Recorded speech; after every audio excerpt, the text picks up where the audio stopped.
The 3 biggest mistakes I made when I first started out as a freelancer. Let's get to it. Lesson number 1. Instead of driving traffic to my book a call page, I should have been driving traffic to a lead magnet where I offered them something valuable upfront first.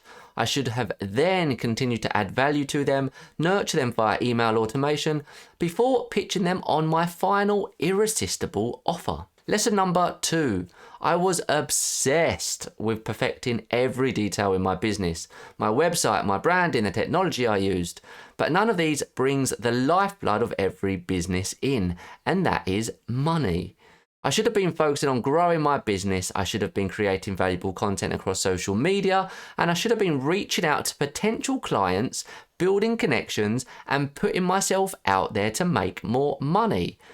Even though I was busy doing the things that I thought was important, I wasn't busy doing the right things. And lesson number 3.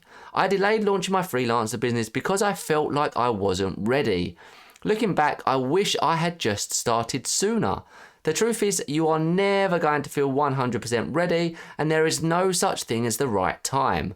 But the faster you start, the faster you start to learn, and the sooner you'll start to grow. So don't wait for perfection, just launch and improve along the way.